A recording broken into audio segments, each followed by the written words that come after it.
اقبال کیسے ممکن ہے؟ کہتا ہے افلاک سے آتا ہے نالوں کا جواب آخر. کہتا ہے تیرے نالے، تیری آرزو، تیری تمنا اتنی بلند ہو اور اتنی پختہ ہو اور اتنی زور آور ہو کہ رب بھی آسمان سے بیٹھ کر کہے کہ رب بھی آسمان سے بیٹھ کر کہے کہ رب بھی آسمان سے بیٹھ کر کہے کہ. یونیورسٹی کی ایک تقریب کے دوران ایک صاحب جو ہے وہ گفتگو کر رہے تھے. انہوں نے گفتگو کے دوران ڈاکٹر اقبال کا یہ شعر پڑھا، افلاک سے آتا ہے نالوں کا جواب آخر. اس شعر کی تشریح کرتے ہوئے انہوں نے ایک جملہ بولا. انہوں نے کہا کہ تمہاری آرزو، تمہاری امید اتنی بلند اور اتنی پختہ ہونی چاہیے کہ اللہ بھی آسمان سے بیٹھ کر یہ کہے معاذ اللہ ثم معاذ اللہ. اب یہ جو جملہ ہے کہ اللہ آسمان سے بیٹھ کر کہے، یہ جملہ کوئی بھی بندہ کہے، میں ہوں، زید ہے، عمر ہے، بکر ہے، خالد ہے، کوئی بھی ہو، چاہے عام مسلمان ہے، چاہے کوئی متقی پرہیزگار ہے، کوئی مولوی ہے، مفتی ہے، عالم ہے، پیر ہے، قائد ہے، رہبر ہے، رہنما ہے، کوئی بھی ہے، ہر بندہ شریعت مطہرہ کے تابع ہے.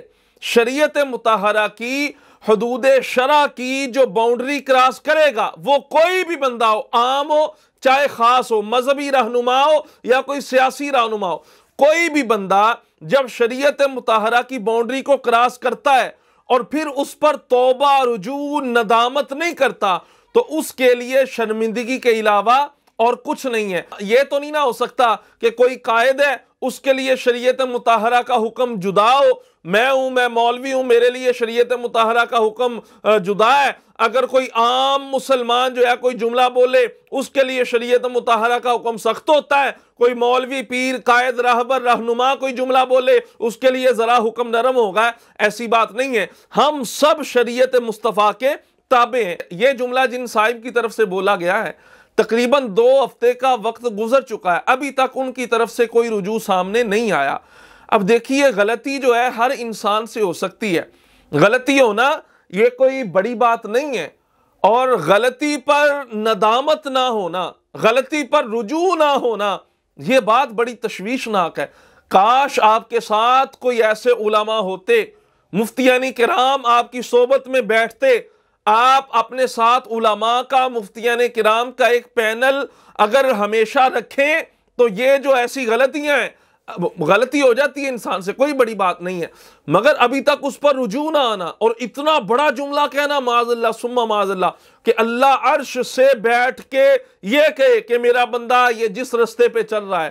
بھائی خدا کے لیے یہ جملہ بولنا کہ اللہ عرش پہ بیٹھا ہے، علماء نے لکھا ہے اگر تو نیت جو ہے، اور یقیناً ہم یہ اچھا گمان کرتے ہیں کہ ان صاحب کی نیت یہ نہیں ہوگی کہ انہوں نے اللہ کے لیے معاذ اللہ مکان ثابت کیا ہے، مگر شریعت مطہرہ کا جو حکم ہے وہ یہ ہے کہ اگر اس سے قائل کی نیت یہ ہو اللہ کے لیے مکان ثابت کرے، پھر تو قائل کافر ہو جائے گا نا. اور پھر بھی اگر اس کی نیت یہ نہ بھی ہو، ویسے ہی اس نے جملہ بولا، نیت کوئی بھی نہ ہو، علماء نے فرمایا پھر بھی یہ جو جملہ ہے یہ کفریہ جملہ ہے. اس پر توبہ بھی ضروری ہے، تجدید ایمان بھی ضروری ہے، اور تجدید نکاح بھی ضروری ہے. اور پھر یہاں میں ایک اور بات یہ عرض کرنا چاہتا ہوں کہ پیر یا مولوی یا قائد یا رہبر یا رہنما یہ بعد میں ہوتا ہے، شریعت مطہرہ سب پر غالب ہے. میں یہاں پہ یہی بات عرض کرنا چاہوں گا کہ جیسی صحبت ہوتی ہے نا ویسے ہی رنگ چڑھ جاتا ہے. ہم اپنوں کو چھوڑ کے جب غیروں کی صحبت جو ہے اس کو اپنانے میں جلدی کریں گے، اس کی طرف بڑھیں گے، پھر نتیجہ ایسے ہی سامنے آئے گا. اور یاد رکھیں، ان لوگوں کے بڑوں نے الرحمن علی العرش استویٰ اس آیت مبارکہ کا یہی ترجمہ کیا ہے جو ان صاحب کی زبان سے نکلا ہے. خربوزے کو دیکھ کے خربوزہ رنگ پکڑتا ہے، ان کے بڑوں نے یہی ترجمہ کیا ہے کہ اللہ معاذ اللہ الرحمن علی العرش استویٰ، رحمان جو ہے عرش پر ہے، عرش پر بیٹھا ہے، جمع ہوا ہے. اس طرح کے الفاظ جو ہیں یہ ترجمہ کیا ہے. اور قربان جائیں امام احمد رضا بریلوی پر، رضویوں کے پیشوا نے جو ترجمہ کیا، کیا خوبصورت فرمایا، فرمایا الرحمن علی العرش استویٰ، اللہ نے، رحمان نے عرش پر استوا فرمایا جیسا اس کی شان کے لائق ہے. ہمیں کیفیت معلوم نہیں ہے. یاد رکھیے جب تک ہم، اور امام احمد رضا بریلوی نے ایسے نہیں کہا کہ بد مذہب کی جو صحبت ہوتی ہے وہ زہر قاتل ہے، بد مذہب کی صحبت ایمان لیوا ثابت ہو سکتی ہے۔ لہٰذا غیروں کی صحبت چھوڑیں، اپنوں کی صحبت اپنائیں۔ یہ نہیں کہ غیروں کے ساتھ مل کے آپ کام کرنا چاہتے ہیں، بھائی قرآن کا یہ واضح حکم ہے، احادیث مصطفیٰ سے یہ واضح ملتا ہے، جو منافق ہیں وہ تمہارے کبھی بھی خیر خواہ نہیں ہو سکتے۔ اور ہمارے قبلہ بابا جی کی بھی یہی تعلیمات تھیں، جو منافق ہیں، جو گستاخ صحابہ ہیں یا گستاخ اہل بیت ہیں، وہ کبھی بھی تمہارے خیر خواہ نہیں ہو سکتے۔ غیروں کو چھوڑیں اور اپنوں کو اپنائیں، اپنوں کے ساتھ محبت کریں۔ انشاءاللہ تبارک و تعالی، اللہ تبارک و تعالی کی ذات سے امید ہے جب آپ اپنوں کے ساتھ مل کے کام کریں گے، غیروں سے جو ہے اپنا رشتہ ناتا ختم کریں گے، اللہ آپ کو مزید بلندیاں عطا فرمائے گا، مزید عروج عطا فرمائے گا۔ کاش آپ فتاوی رضویہ شریف پڑھ لیتے، کاش کنز الایمان شریف پڑھ لیتے، اور یقیناً میں امید رکھتا ہوں پڑھا ہوگا، لیکن یہ جو جملہ بولا ہے آپ بارے شریعت ہی کم از کم پڑھ لیتے۔ کوئی ایسا عالم نہیں ہے، کوئی ایسا مفتی نہیں ہے جنہوں نے آپ کی توجہ اس بات پر نہیں دلائی کہ صاحب آپ نے جو جملہ بولا ہے یہ جملہ کفریہ ہے، اور اس جملے پر توبہ کرنا ضروری ہے، تجدید ایمان کرنا ضروری ہے۔ اگر میں یہاں پہ معذرت کے ساتھ اپنی طرف سے کچھ کہوں گا نا تو دوست احباب جو ہے ناراض ہو جاتے ہیں۔ یہ میں امام احمد رضا بریلوی رحمۃ اللہ تعالی علیہ، آپ کا فتاوی رضویہ شریف 29ویں جلد ہے، اس سے جو ہے یہ مسئلہ پڑھ کے جو ہے آپ کو سناتا ہوں۔ امام اہل سنت کیا فرماتے ہیں؟ جو بندہ یہ کہے کہ اللہ عرش پر ہے، عرش پر بیٹھا ہے، کیا حکم ہے؟ اور جو قرآن پاک کی آیت ہے الرحمن علی العرش استویٰ، اس سے مراد کیا ہے؟ امام اہل سنت فرماتے ہیں نعتقد انہ علی العرش، فرماتے ہیں ہمارا یہ اعتقاد ہے کہ اللہ عرش پر کیسے ہے؟ فرماتے ہیں استواء منزہا عن التمکن والاستقرار، فرماتے ہیں اللہ عرش پر ایسے استواء کے ساتھ مستوی ہے جو تمکن اور استقرار یعنی ٹھہرنے سے منزہ ہے۔ انہ فوق العرش مع ذلك هو قریب من كل موجود وهو اقرب من حبل الورید ولا يماثل قربه قرب الاجسام، اور عرش پر جلوہ گر ہونے کے باوجود وہ ہر موجود کے نزدیک ہے۔ یہ بھی جملہ بولا جاتا ہے اللہ ہر جگہ موجود ہے، یہ جملہ بھی غلط ہے۔ کیا فرمایا؟ وہ ہر موجود کے نزدیک ہے اور شاہ رگ سے بھی زیادہ قریب ہے، اور اس کا قریب ہونا یہ اجسام کے قرب کی مثل نہیں ہے۔ اور فرماتے ہیں صفحہ نمبر 116 پہ اللہ تبارک و تعالی مکان اور تمکن سے پاک ہے، نہ عرش اس کا مکان ہے نہ کوئی اور دوسری جگہ۔ فرماتے ہیں عرش اور فرش سب حادثات ہیں، یعنی پہلے نہیں تھے، بعد میں وجود میں آئے، اور اللہ کی ذات قدیم ہے، ازلی ہے، ابدی ہے۔ جب تک یہ کچھ نہ تھا یعنی عرش و فرش نہیں تھے تو وہ کہاں تھا؟ سوال پیدا ہوتا ہے اگر کوئی کہے اللہ عرش پر بیٹھا ہے، پھر اللہ تبارک و تعالی جب عرش نہیں تھا، فرش نہیں تھا، پھر کہاں تھا؟ فرمایا جیسا جب تھا ویسا ہی اب ہے، اور جیسا اب ہے ویسے ہی ابد الاباد تک رہے گا۔ عرش اور فرش سب متغیر ہیں، حادث ہیں، فانی ہیں، اور اللہ اور اس کی صفات تغیر، حدوث اور فنا سب سے پاک ہے۔ الرحمن علی العرش استویٰ، اللہ نے عرش پر استوا فرمایا جیسے اس کی شان کے لائق ہے۔ فرماتے ہیں اعتقاد اہل سنت کا وہ ہے جو رب تبارک و تعالی نے قرآن کے اندر بیان فرما دیا، والراسخون فی العلم یقولون آمنا به کل من عند ربنا وما یذکر الا اولو الالباب، اور پختہ علم والے کہتے ہیں ہم اس پر ایمان لائے، سب ہمارے رب کے پاس سے ہے، اور نصیحت نہیں مانتے مگر عقل والے۔ یعنی یہ جو آیت الرحمن علی العرش استویٰ، علماء نے اس کو آیت متشابہات میں سے قرار دیا ہے، اور جو متشابہات ہیں ان کے بارے میں امام اہل سنت فرماتے ہیں ہمارا قرآن کے مطابق نظریہ ہے کہ سب ہمارے رب کے پاس ہے، اور اللہ تبارک و تعالیٰ اس کی مراد بہتر جانتا ہے۔ اور فرماتے ہیں اعتقاد اہل سنت کا وہ ہے جو ام المؤمنین حضرت امہ سلمہ رضی اللہ تعالی عنہا نے فرمایا۔ کیا فرماتے ہیں؟ استواء سے کیا مراد ہے؟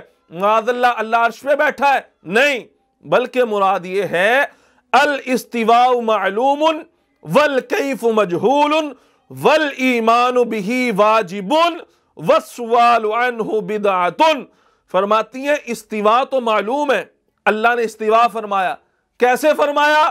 والکیف مجہول، کیفیت مجہول ہے، اور فرماتے ہیں جب کیفیت مجہول ہے پھر والایمان بہ واجب، ہاں اس پر ہمارا ایمان رکھنا یہ واجب ہے، اور والسؤال عنہ بدعۃ، اس کی تفتیش کرنا کیسے بیٹھا ہے کیسے نہیں بیٹھا اس کی تفتیش میں پڑھنا۔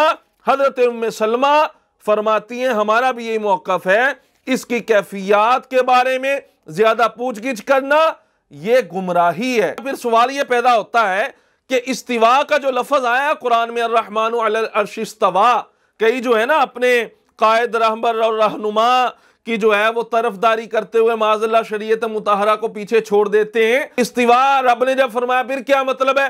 استوا کا مطلب امام اہل سنت، اس لیے تو ہم کہتے ہیں امام محمد رضا بریلوی کے دامن سے وابستہ رہو۔ امام محمد رضا بریلوی کا دامن وہ دامن ہے جب یہ تمہارے ہاتھوں میں ہوگا نہ تم گمراہ ہوگے نہ تم راہ سے بھٹکو گے انشاءاللہ تبارک و تعالی۔ فرمایا استوا سے کیا مراد ہے یہ بھی فرمائے۔ امام اہل سنت فرماتے ہیں استوا بمعنی قہر اور غلبہ ہے، اور یہ زبان عرب سے ثابت ہے۔ فرماتے ہیں یہاں غور کیجئے، عرش سب مخلوقات سے اوپر اور اونچا ہے۔ کچھ یہ کہہ دیتے ہیں عرش اللہ کی سب مخلوقات میں سے سب سے زیادہ مقام و مرتبہ والا ہے، نہیں، سب سے زیادہ اوپر اور اللہ کی مخلوقات سے اونچا ہے۔ مقام و مرتبہ مخلوقات میں جو سب سے زیادہ ہے وہ میرے اور آپ کے آقا صلی اللہ تعالی علیہ وسلم کا ہے۔ تو فرماتے ہیں یہاں استوا بمعنی قہر اور غلبہ ہے، اور عرش سب مخلوقات سے اوپر اور اونچا ہے۔ فرمایا نا علی العرش استوا، عرش کا ذکر اس لیے فرمایا کہ عرش سب سے اونچا ہے۔ جب عرش پر اللہ تبارک و تعالیٰ کا غلبہ ہے تو اللہ تبارک و تعالیٰ اپنی تمام مخلوقات پر غالب ہے۔ دوسرا معنی فرماتے ہیں استوا بمعنی علو ہے، یہ صفحہ نمبر 125 ہے۔ علو کا مطلب ہوتا ہے بلندی، اور علو اللہ کی صفت ہے، نہ کہ علو مکان بلکہ علو مالکیت اور علو سلطانیت مراد ہے، اور یہ معنی امام بیہقی نے کتاب الاسماء والصفات کے اندر بھی ذکر فرمایا۔ اور تیسرا معنی جو امام اہل سنت نے استوا کا بیان فرمایا، فرماتے ہیں استوا بمعنی قصد و ارادہ ہے، ثم استوى علی العرش، یعنی پھر عرش کی طرف متوجہ ہوا، یعنی اس کی تخلیق، عرش کی تخلیق جو ہے وہ شروع فرمائی۔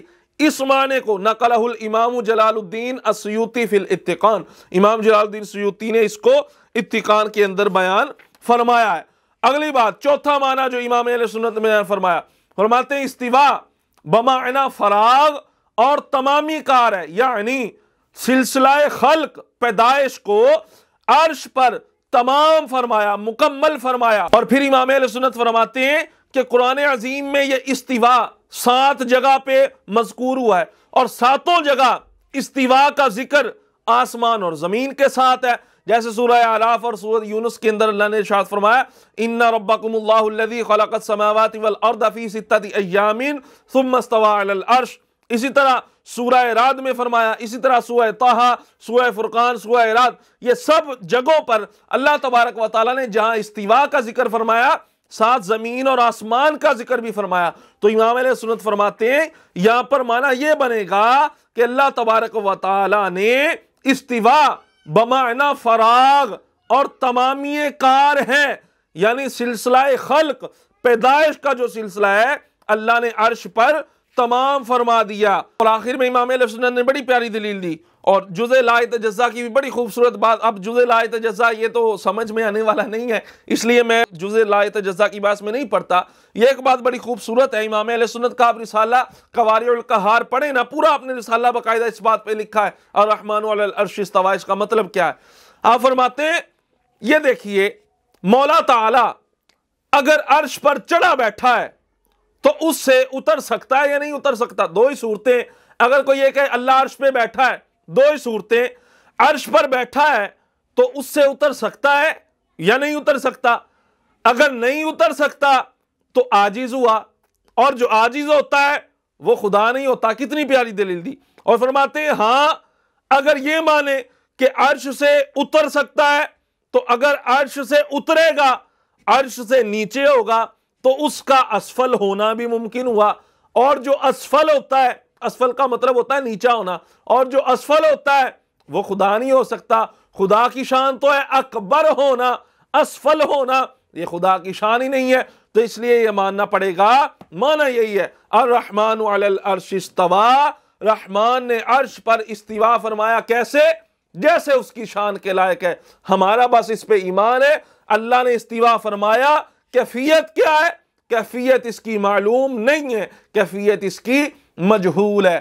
لہٰذا جو بندہ یہ کہے اللہ عرش پہ بیٹھا ہے، اگر تو معاذ اللہ اس کا یہ اعتقاد ہو، یہ نیت ہو، اس سے مکان ثابت کر رہا اللہ کے لیے، پھر تو یہ کفر ہے، بندہ کافر ہو جائے گا۔ اور اگر نیت یہ نہیں ہے، اگر ویسے ہی زبان سے نکل گیا نادانستہ طور پر، تو پھر اس کے لیے بھی ضروری ہے کہ یہ جملہ کفریہ ہے، اس سے توبہ بھی کی جائے، اس سے رجوع بھی کیا جائے، اور احتیاطی طور پر تجدید ایمان بھی کیا جائے۔ اللہ تبارک و تعالی ہم سب کو شریعت مصطفیٰ اور حدود شرع کے اندر رہتے ہوئے اپنی زندگی بسر کرنے کی توفیق عطا فرمائے۔